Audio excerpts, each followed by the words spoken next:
Olá a todos, espero que todos estejam muito bem. E esse vídeo de hoje é dedicado às discussões relacionadas à ética corporativa que compõem todos os nossos debates a respeito dessa disciplina. Eu tenho como base sequencial do meu discurso de agora para esse vídeo o material que vocês têm postado, que é o material base. Então, para facilitar a sequência de vocês quando da análise do material e desse vídeo, eu sigo a mesma sequência que consta do material. E quando eu ali mencionar os materiais complementares, quando necessário, eu também faço as observações e os comentários devidos em relação a esses mesmos materiais complementares. Ok? Então, nós começamos com um tema aqui relacionado à ética e moral, e a razão pela qual eu inicio dessa maneira é porque é muito comum que os conceitos se misturem.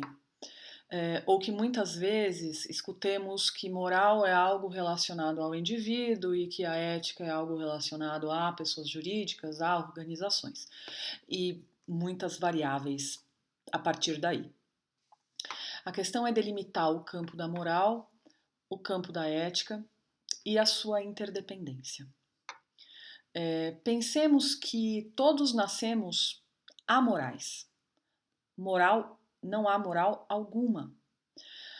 Dependendo da família que nos concebe, da sociedade em que nos inserimos, das comunidades das quais fazemos parte, do nosso histórico acadêmico, do nosso histórico profissional, os nossos valores, as nossas crenças, os nossos entendimentos de bom e de mal, de certo e de errado vão se formando e muitas vezes se modificando ao longo do tempo. Isso é tido então como a moral individual.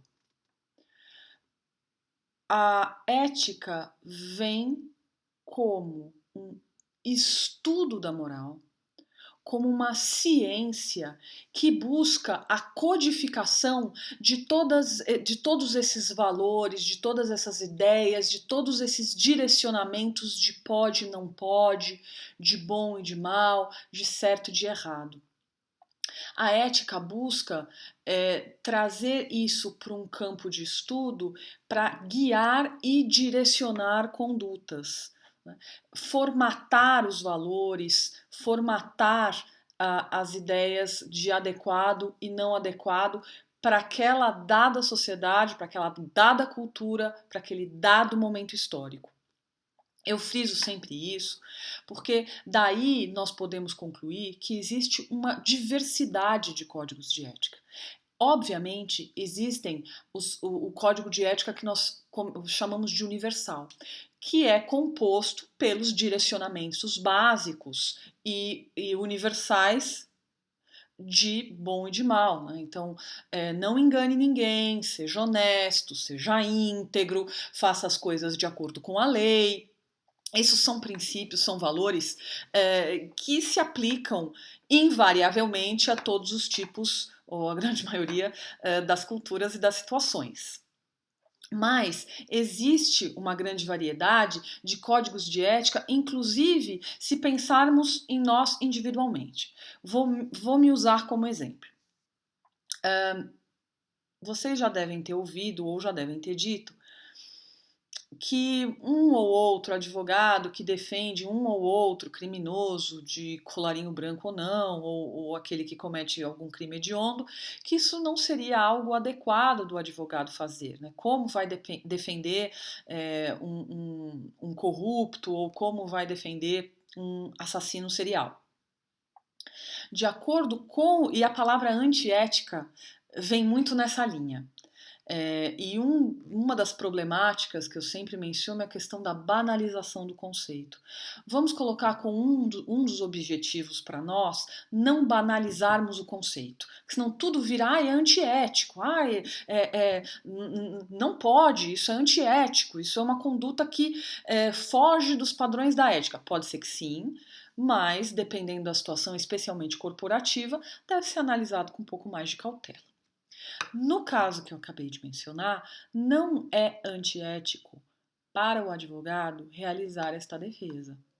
Dentro do Código de Ética da Advocacia, nós podemos e devemos fazê-lo.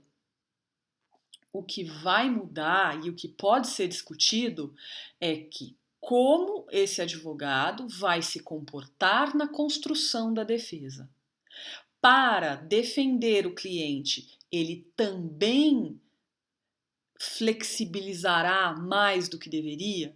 Isso sim é discutível, mas não a aceitação da defesa em si. Eu também cito um exemplo de um colega que atua na área de direito penal. Ele atua na área de direito penal, tem o seu escritório de advocacia, trabalha na defesa de todos os crimes, exceto os de natureza sexual. Nenhum crime de natureza sexual tem autorização para ser aceito para a defesa no escritório dele. Por quê? Porque ele não poderia? Claro que poderia, porque segue a regra geral do Código de Ética da Advocacia. Mas conflita com o Código de Ética individual dele. Com base na formatação do que ele acredita, está como algo errado, que ele não se sente bem em fazer. Então, a forma que ele encontrou para harmonizar o código de ética da profissão que ele escolheu e que gosta com o código de ética que ele formou enquanto indivíduo e o qual ele aplica diariamente.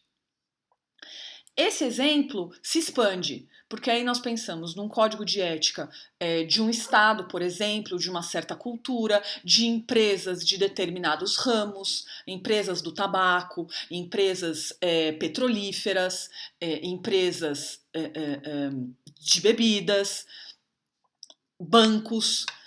Sempre nós poderemos encontrar em diversos setores da economia, em diversas atividades empresariais, essa pluralidade. É a pluralidade da ética da organização, é a pluralidade com relação aos colaboradores que trabalham para aquela organização. Isso me leva a uma outra ligação de ideia. Se a ética é a formatação da moral, ela é o estudo da moral e a codificação dela para direcionar e postular o que pode e não pode, o que é certo ou errado, adequado ou inadequado para aquela situação. Nós pensamos, a pessoa jurídica tem moral?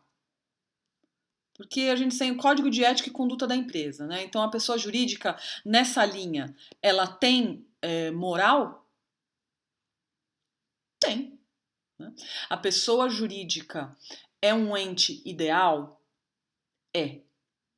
A pessoa jurídica é uma instituição legal?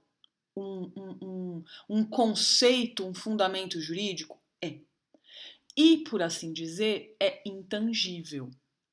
Ninguém toca pessoa jurídica. Ela existe, ela tem personalidade, daí ser definida como pessoa, mas ela não se confunde com a pessoa dos seus sócios. Isso oportunamente vocês verão na área de direito empresarial.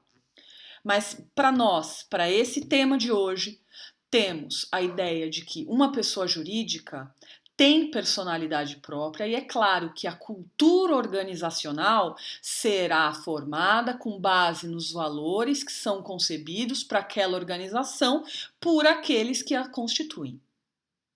Então, isso significa dizer que o número 1 da organização, ou os números 1, 2, 3, 4 e 5, metaforicamente como os principais cabeças da companhia, serão aqueles ou aqueles grupos que formarão e se responsabilizarão por desenvolver os objetivos da empresa enquanto instituição. Cada empresa tem o seu código de ética? Cada empresa tem o seu código de ética. Servem os valores universais? Sem dúvida, sem dúvida. Se compõe até coincidentemente em texto, vocês podem perceber, peguem 3 exemplificadamente, vocês vão perceber que algumas frases são absolutamente as mesmas. Mas dentro do dia a dia existem situações que demandam mais ou menos responsabilidade. Falar de ética corporativa nos obriga a ir um pouco além de falar da ética pura. E isso até por conta do tipo de curso que nós temos, né, à distância, e também pelo tempo que nós temos de programa, eu não teria como fazer algo produtivo se a gente começasse com uma digressão histórica da ética, vamos levantar todos os filósofos e vamos fazer esse trabalho. É algo bastante importante, sem dúvida, e por isso que eu vou pincelar conceitos e ideias ao longo de todo o programa. Mas é importante que seja trazido para vocês no dia a dia empresarial. Porque a ética empresarial difere da ética de indivíduo a indivíduo, difere de códigos e ideias pessoais, por exemplo. É uma combinação harmônica, porque, em final de contas, uma empresa é feita de pessoas. Na ética empresarial, nós não estamos nem no branco nem no preto, como muitas vezes se consegue delimitar em termos de atitude. Nós estamos exatamente na interseção, nós estamos na zona cinzenta.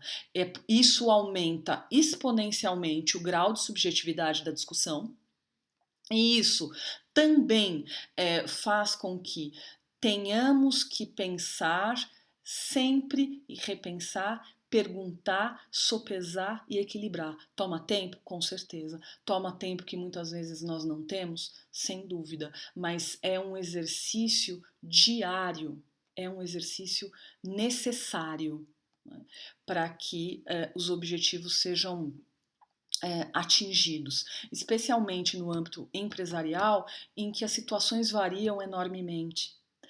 Num determinado momento, um grupo de pessoas será atingido, um grupo de interessados será atingido numa outra situação, os riscos variarão de um lado ou de outro, é difícil falar em risco zero, é difícil falar numa decisão absolutamente acertada, que consiga congregar o preenchimento dos interesses da empresa em si, das partes interessadas, de quem toma as decisões. Todos esses dilemas farão parte das nossas conversas.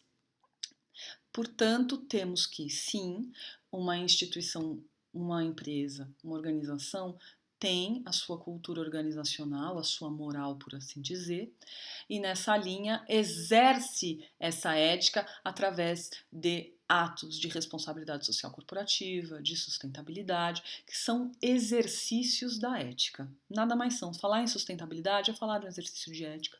Falar de responsabilidade social é falar de um exercício de ética no âmbito corporativo. E aí nós temos aqui, por que a ética corporativa é importante? As empresas, indubitavelmente, têm grande poder. Poder de mercado, poder econômico, poder político, poder de influência.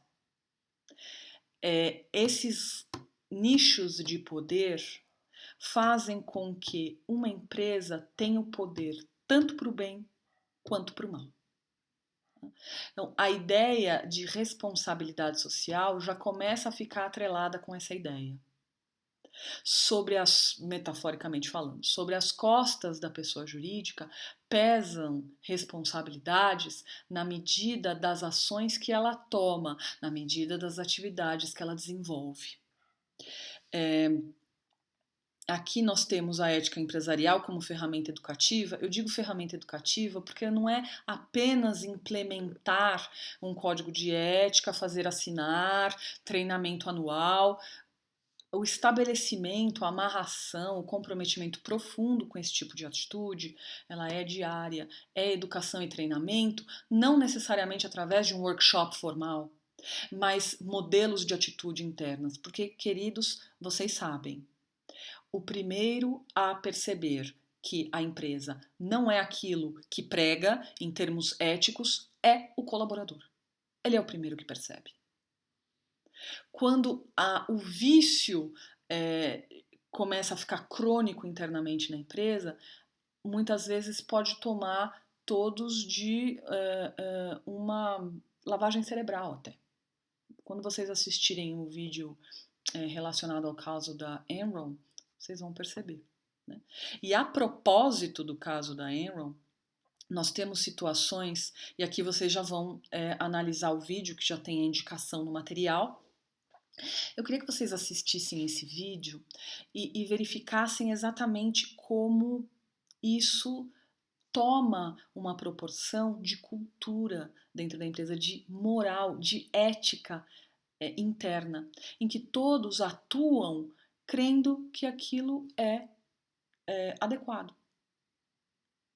Por isso que no processo de tomada de decisão, que é um outro tópico mais à frente, que eu vou comentar em detalhes, não se pensa mais em como eu me sentiria ou como eu justificaria a minha decisão, mas sim como terceiros entenderiam a minha decisão. Eles decidiriam da mesma maneira que eu? Eles justificariam, ou melhor, eles entenderiam a minha justificativa? Portanto, o consenso social, o consenso de terceiros é extremamente importante para se avaliar uma decisão adequada sobre o parâmetro ético. Não só o que o grupo interno pensa. Daí o tema da diversidade também, que é outro ponto relacionado ao processo de tomada de decisão. Se vocês analisarem muito rapidamente, vocês vão perceber que nós não estaríamos conversando sobre isso há poucos anos atrás. Tá? Então, eu tenho feito parte de comitês de ética, consultoria na parte de responsabilidade social e programas de sustentabilidade, consultoria na parte de resposta corporativa a eventos ocorridos, concepção e adequação dos códigos de ética da minha área, essencialmente das casas matrizes, das multinacionais, quando abrem as suas subsidiárias aqui no Brasil. E eu tenho percebido isso ao longo dos últimos 10 anos com uma frequência muito maior. Se eu volto o tempo para 15 anos atrás, isso não fazia parte do meu dia a dia com tanta frequência. Fazia em alguns aspectos, mas não de uma maneira tão aberta e tão importante, tida como uma necessidade. Não mais como uma opção, uma necessidade de sobrevivência de mercado. Percebam isso. Isso não deve levar a uma paranoia, como também a gente vai discutir mais à frente, mas é uma preocupação que tem que ser diária e é muito importante, porque são muitas pessoas tomando decisões sob o nome de uma empresa. E a empresa é responsável até por questão de responsabilidade civil, na parte jurídica. A empresa é responsável pelos atos dos seus empregados. Então, a tomada de decisão importa no que a empresa decide. Então, quando a Siemens diz os nossos representantes de vendas têm uma responsabilidade muito relevante com base em todos os pagamentos duvidosos em licitações que fizemos. E, olha, por favor, fiquem tranquilos porque nós já estamos processando todos esses representantes civil e criminalmente. Ótimo, que bom. Qual a resposta do senso comum, do consenso social, das partes interessadas? Que bom. Isso não exime a Siemens de responsabilidade, porque para o mundo quem tomou a decisão, quem validou a decisão foi a Siemens. Nessa medida, eu comentei dos códigos de ética adequados ao Brasil. A globalização é um grande ponto a transpor em termos de desafio. Se já é difícil essa seara dentro da localidade em que a empresa se insere enquanto constituída, imagine criar subsidiárias ao longo do mundo e tentar exercer o ideal, que é o conceito que eu menciono no material de One Firm, Ou seja, o que somos no nosso país de origem é o que desenvolvemos em todos os nossos investimentos pelo mundo. É o ideal? Absolutamente sim. É praticável? Não com a facilidade com que o conceito é dito. É claro que a Unilever, por exemplo, ela tem a tranquilidade de dizer, como disse, não vamos atuar na Colômbia para qualquer situação, porque não queremos simplesmente nos envolver com políticas econômicas, com decisões de governo com as quais nós não compactuamos. A Unilever tem a tranquilidade de poder fazer isso. Muitas empresas não têm, muitas vezes, a opção de fazer. E isso cria uma ideia do quão é complexo executar a questão do One Firm. A Oracle, por exemplo, no Brasil, ela não fornece para o governo. É uma decisão tomada, não há como fazer qualquer tipo de discussão nesse sentido, pode ser que mude no futuro, mas a situação real é não atuamos com o governo. Da onde vem essa decisão? Pensem nisso, porque está ligado ao conceito de One Firm, está ligado à questão da globalização. A ideia é não vamos deixar a margem de tomada de decisão que nós não podemos sempre controlar. Então, se é uma seara extremamente dificultosa, especialmente nessa parte de licitações, bem, considerando o momento que esse país vive, eu não preciso elucubrar muito mais. Né? É bastante complicado e bastante indesejável. Então, a forma que a Oracle encontrou de inibir e de fechar as portas, né, de manter o que se chama dos gatekeepers, né, de evitar aí a abertura da porteira, é exatamente não trabalhar nessa seara. Não, vamos deixar para lá. Mas é difícil. E é difícil, e o difícil faz com que o tema seja objeto de estudo. Uma vez num curso em Company, eu ouvi a seguinte frase, que é ótima. Disse, Cris, eu acredito que nós nem deveríamos estar aqui. Se estamos aqui para falar sobre isso, é porque algo vai bastante mal. Em essência, ele tem uma justificativa de raciocínio. De fato tem. Mas a complexidade da matéria exige que outras sinapses sejam feitas, ou seja, que a gente pare, pense, repense, pergunte, repergunte, avalie, reavalie. E isso é muito mais produtivo dentro de uma linha de estudo da ética, de debate sobre a ética. Por mais que a gente não consiga necessariamente chegar a um tema, não, isso é certo para todas as situações, ou isso é errado para todas as situações, a avaliação do equilíbrio para essa zona cinzenta em que nós nos encontramos é extremamente importante.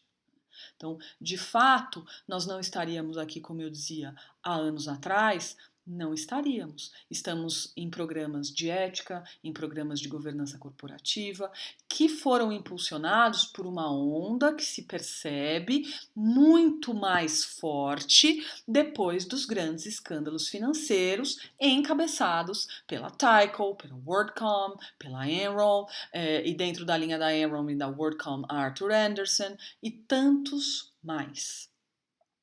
A British Petroleum, que acabou com o Golfo do México, acabou com a vida, né, do Golfo do México, por assim dizer, provocou ou foi responsável pelo aquele acidente natural, mas não foi o primeiro. A repercussão toda que houve foi exatamente no momento em que essas discussões, esses debates, os interesses, os holofotes estavam voltados para esse tema já. Há poucos anos atrás, digo antes do acidente ocorrido no Golfo do México, a BP já tinha problemas com acidentes e vazamento. No último, ou seja, no anterior ao Golfo do México, o lucro do ano seguinte cresceu em 5 bi de dólares. Então a questão é, não dá mais para esconder as coisas no quintal, não dá para esconder mais debaixo do tapete. Se faz hoje, amanhã a informação já está disseminada. A imagem fica muito mais fragilizada porque os grupos de interesse, os consumidores, os clientes, os fornecedores, a sociedade, né, o governo, estão mais próximos do que efetivamente acontece. Isso passa a incomodar mais. Não é que o estudo da ética nunca existiu, é claro que existiu. Na questão de ética corporativa, há tempos atrás se brincava, não, mas ética e negócios?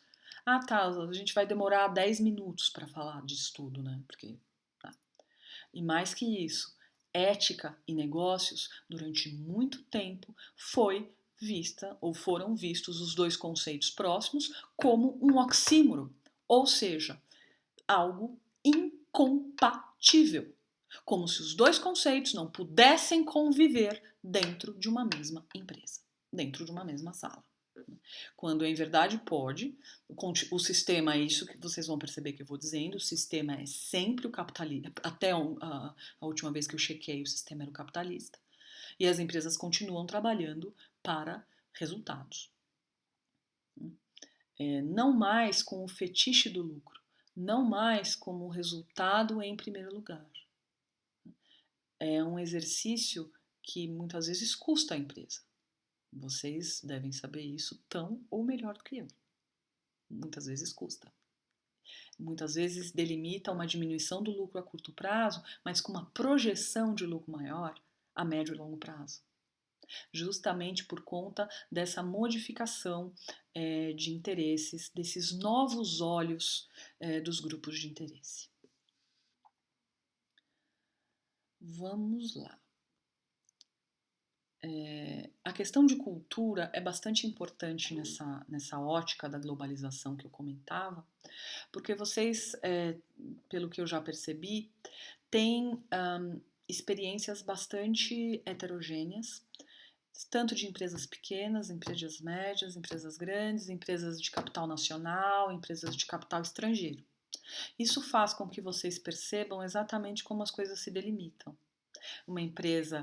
Empresas familiares, por exemplo, têm um grande desafio na parte de ética e de governança. Empresas que têm o capital 100% nacional, com executivos bastante antigos, que é adquirida por uma empresa estrangeira. Isso cria um certo choque de implementação da parte ética dentro da empresa. E a questão de pensar quem é responsável, né, e como diversas culturas enxergam a ética é bastante importante. E é a esse propósito que vocês têm postado uma página que é o resumo de uma pesquisa, de um estudo que foi feito nos continentes Europa, Ásia, né, e na América do Norte, relacionado a quem são os principais atores da ética corporativa. E há várias perguntas e respostas relacionadas ao tipo de continente referido. Né. Está sendo feito um estudo relacionado à América Latina, à América do Sul, América do Sul, melhor dizendo, e aí assim que sair o resultado eu compartilho, mesmo que não saia até o final do nosso programa, que é mais provável, mas eu vou lembrar de compartilhar com vocês porque é bastante importante. Leiam isso e compartilhem comigo agora as suas impressões. O fórum, os fóruns de discussão, o fórum Fale com o Professor, eles são uma ferramenta que buscam nos aproximar. A gente vai se conhecer, eu vou poder conhecê-los muito rapidamente, pegando alguns minutos na aula de outro professor, mas ainda assim vocês vão ligar o nome à pessoa, né? Pessoalmente, não mais por vídeo. Mas a ideia é realmente que nos aproximemos, que as perguntas que vocês fariam em sala de aula sejam feitas através desses links. Queridos, eu sei que não é a mesma coisa, mas isso requer disciplina da minha parte e da parte de vocês também. Tomem um pouquinho de tempo, leiam o material, Tomem uns minutinhos para escrever para mim as suas impressões. Eu vou responder para vocês. E a resposta vai poder ser compartilhada, vai poder ser lida por todo mundo. E isso vai agregar um pouco mais ao conceito, que seria possivelmente algo que você levantaria em sala de aula e que eu lhe responderia em sala de aula. Combinado? O próximo tópico aqui é responsabilidade social corporativa, sustentabilidade como formas de desenvolvimento da ética. Eu vou montar blocos de vídeos, porque aí, se eu for falar sobre todo o material de ética num vídeo só, vai ficar longo. E eu sei que talvez vocês prefiram assistir um vídeo de meia hora, depois assistir o outro e assim por diante. Então eu vou encerrar esse vídeo aqui. O próximo vídeo, eu já, para não ficar algo entrecortado, o próximo vídeo começa falando de responsabilidade social corporativa e de sustentabilidade. Ok? Até a próxima, queridos. Tchau, tchau.